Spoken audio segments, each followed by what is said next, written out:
সরকার সাহেবরা হয়তো জানে না, তাই তারা 2 নম্বরে আর ব্যানার ছিটতে সাহস পায় না, 1 নম্বরে ছিটছে।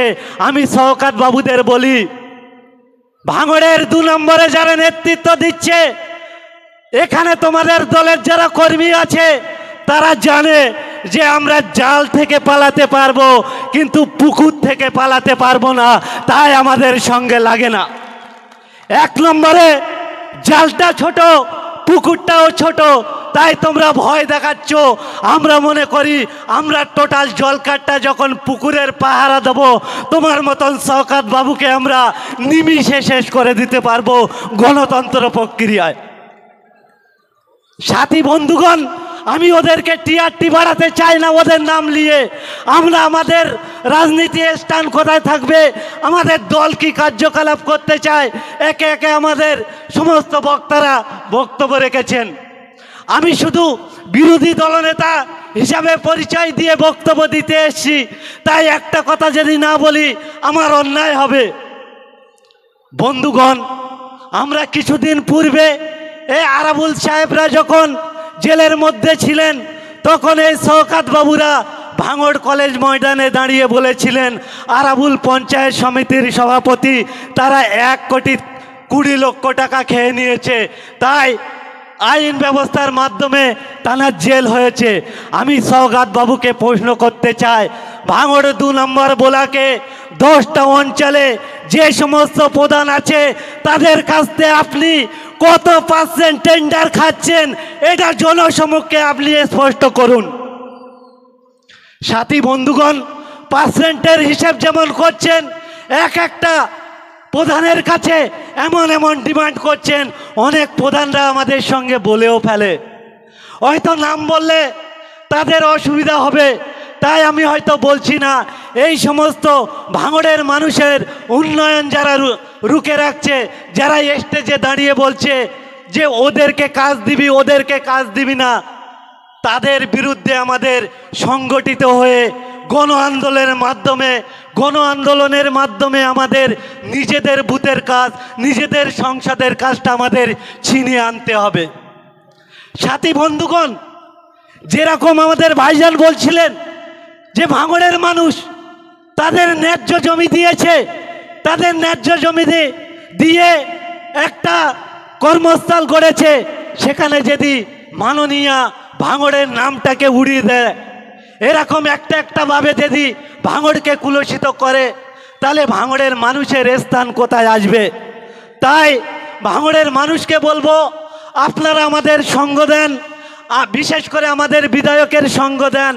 আমাদের বিধায়ককে হয়তো আমরা ওই দলটা করি, আমরা সাপোর্ট করতে পারি, কিন্তু একটা কথা বলে রাখি, আজকের ভাঙড় থেকে আমরা যখন পশ্চিমবঙ্গের বিভিন্ন জায়গায় যাই, বিশেষ করে একটা নাম মার্কিং করে দিচ্ছি, ফুরফুরার জামিনে যখন আমরা যাই, ফুরফুরা শরীফে যখন আমি যাই, তখন ফুরফুরা শরীফে বিভিন্ন প্রান্তের মানুষ আছে। আজকের ভাঙড়ের মানুষের পরিচয় আমাদের আর দিতে হচ্ছে না, আমাদের পরিচয় পশ্চিমবঙ্গের বিভিন্ন প্রান্তের মানুষ বলে দেয় যে এটা ভাঙড়ের ছেলে, এই ভাঙড় আমাদের দরকার, ঠিক কিনা? তাই ভাঙড়ের শুভবুদ্ধি সম্পূর্ণ মানুষ, যারা সমাজে কল্যাণমূলক কাজ করতেন, যারা সমাজের মানুষকে গাইডলাইন হিসাবে ব্যবহৃত হতেন, তারা অনেকেই নীরব হয়ে গেছে। কেন নীরব হয়ে গেছে? রাজনীতিটা এমন নোংরা জায়গায় নিয়ে গেছে। ভাঙড়ে কিন্তু অনেক স্বেচ্ছাসেবক, অনেক সমাজসেবিক মানুষ ছিল, তারা এরকম প্রোগ্রামে আসার জন্য আমাদের কাছে অনুরোধ করছো, কিন্তু কিছু দুশ্চরিত্রের মানুষের ছায়া এই ভাঙড়ের মধ্যে পড়ে গেছে। তাই সেই সমস্ত মানুষ ভয় করে যে আমি যদি ওইখানে যাই, আমার ব্যবসা বাণিজ্য, আমার কাজকর্ম, আমার যে চলাফেরা হয়তো অসুবিধা হয়ে যেতে পারে। তাই আমি ভাঙড়ের একজন সন্তান হিসাবে সেই সমস্ত সমাজসেবকদেরকে অনুরোধ করছি, আমরা যেমন করছি আপনারাও আমাদের গাইড করুন, বিভিন্ন রাজনৈতিক দলকে গাইড করুন। আপনাদের মাধ্যমে পূর্বে যে সামাজিক কাজগুলো হতো, আপনারা সহযোগিতা করলে আপনাদের যতটা যোগাযোগ আছে আমাদের হয়তো ততটা যোগাযোগ নেই। আপনারা সেই যোগাযোগের মাধ্যমে যে রাজনৈতিক দল, যে সোসাইটি, যে এনজিও, যে সমিতি আপনার পছন্দ হয় তাদের মধ্য দিয়ে সামাজিক কাজ করুন। সাথী বন্ধুগণ, আর একটা কথা বলেই আমি বক্তব্য শেষ করব। আমরা আজকের সোনপুর বাজারে যে রক্তদান শিবির রক্তদান মহা উৎসব অনুষ্ঠিত করছি, আমরা জানি যে ভাঙড়ের বিধায়কের প্রচেষ্টায় যে রক্তদান শিবির হয়েছিল, ভাইজান একটা করে ছাতা দিয়েছিল, সেখানে মানুষ রক্ত দিয়েছিল। গিফটের প্রয়োজন হয় না ইন্ডিয়ান সেকুলার ফান্ডের। কিন্তু এবারে যখন আমরা নিজেরা দায়িত্ব নিয়ে গিফট কিনতে গেছি, মানুষের নিশানি মানে আমি রক্ত দিয়েছি তার প্রমাণস্বরূপে একটা উপহার দেওয়ার জন্য যখন গিয়েছি, আমরা যখন বলেছি কম বেশি আমাদের 5,000 গিফট লাগবে রক্তদান শিবিরের জন্য, তারা আমাদের এই 5-6 জনের দিকে হা করে চেয়ে আছে। তারা বলছেন, কি বলছেন আপনি, আপনারা পাগল না সত্যিকারের মানুষ? আমি বলি আমরা পাগল হয়তো দেখতে, কিন্তু আমরা সত্যিকারের মানুষ। এর পূর্বে আমরা 2022 সালে 2720 জনের রক্ত আমরা দিয়েছি, আমরা পারবো। তা বলছে সত্যি কথাই বলছো? আমরা বলি সত্যি কথাই আমরা বলছি। তো তারা যখন রক্ত দানের যে গিফটটা দিয়েছে তাদের আমরা বলে দিয়েছি, হয়তো তোমরা বিশ্বাস করবে না, সোনপুরের এই প্রোগ্রামটা একটু লাইভ দেখবে, আর যদি লাইভ না দেখো পরবর্তী সময় আমার সোশ্যাল মিডিয়ার বন্ধুদের কাছে লিঙ্কটা আপনাদের পাঠিয়ে দেব, তারপরে হয়তো আপনি বিশ্বাস করবেন। তো সাথী বন্ধুগণ, ব্লাড ব্যাংকের কথা অনেক শুনেছেন। আমাদের প্রোগ্রামে অনেক ব্লাড ব্যাংকে আটকানো হয়। এই যে ব্লাড ব্যাংকটা আমাদের কাছ থেকে রক্ত নিচ্ছে, তারাও এমন অনুভূতি করেছিল। আমি বললাম যে নওশাদ সিদ্দিকীর ব্লাড ব্যাংকে যে যায়, পশ্চিমবঙ্গে সে ফাঁস হয়ে তৈরি চলে আসে, আর আপনি আমাদের বিশ্বাস করে সোনপুরে চলে আসুন, পশ্চিমবঙ্গে আপনার ব্লাড ব্যাংক ফাঁস করার দায়িত্ব ভাঙড়ের মানুষ নেবে। তো দীর্ঘক্ষণ বক্তব্য আমরা দেব না কো, তাই সকলকে অভিনন্দন জানাচ্ছি। ভাঙড় বিধানসভা কমিটির তরফ থেকে আপনাদেরকে কুর্নিশ জানাচ্ছি।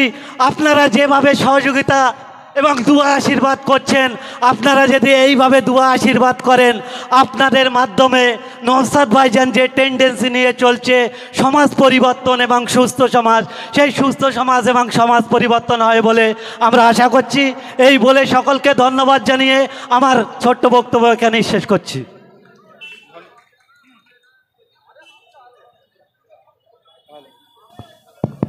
হ্যালো, ধন্যবাদ জানাই। দেখুন, এখন মাগরিবের আজানের নামাজের সময় আছে, আমরা একটা রক্তদান চলছে, অনেকে হয়েছে বক্তব্য, আমরা একটা 10 থেকে 15 মিনিটের আমরা একটা বিরতি রাখব। 15 মিনিট পরে আমরা আরও কিছু বাকি আছে, আমাদের ভলেন্টিয়ার্সরা বাকি আছে, তারা দিয়ে আজকে রক্ত। মানুষ বলছিল যে আপনারা কত মানুষের রক্ত নেবে? আমরা বললাম যে আমরা ভাঙড়ের মানুষকে কল দিয়েছি, ভাঙড়ের মানুষের কাছে ইন্ডিয়ান সেকুলার ফান্ডের তরফ থেকে কল দিয়েছি। কলটা দেওয়া কেবলমাত্র ইন্ডিয়ান সেকুলার ফান্ডের কর্মীদের কাজ, আর রেকর্ড গড়ে সেই ভাঙড়ের মানুষ। না ভুল বললাম ভাই? তো আজকের 2022 সালে যে রেকর্ডটা ভাঙড়ের মানুষ করেছিল, আজকের ডেটে এখনো পর্যন্ত আমাদের কাছে যতটুকু খবর এসছে সেই রেকর্ড ভেঙে দিয়ে অনেক ঊর্ধ্বে পৌঁছে গেছে। এই কৃতিত্ব কেবলমাত্র ভাঙড়ের মানুষ। আরে ভাঙড়ের কোথায় একটা ব্যানার ছিঁড়ল, ভাঙড়ের কোথায় একজন আমাদের কর্মীকে আটকালো, এই সওগাত মোল্লাদের সঙ্গে কম্পিটিশন করার জন্য আমরা রক্তদান শিবির করি না। আমরা রক্তদান শিবির করি জাত ধর্ম বর্ণ নির্বিশেষে সমস্ত স্তরের মানুষ, ভাঙড় সহ পশ্চিমবঙ্গের মানুষ বিনা রক্তের অভাবে যারা মারা যাচ্ছে তাদের নূতন জীবন কিভাবে ফিরিয়ে দেওয়া যায় সেই টেন্ডেন্সি নিয়ে আমরা রক্তদান শিবির করি। তাই সর্বপ্রথম কুর্নিশ জানাতে হবে, অভিনন্দন জানাতে হবে ভাঙড়ের মানুষদেরকে। আমি সর্বসময় একটা কথা বলি, ভাঙড়ের মানুষ সেই মানুষ যারা এমন একটা টেন্ডেন্সি নিয়ে তারা চলে, এদের ভিতরে অনেক জেদ।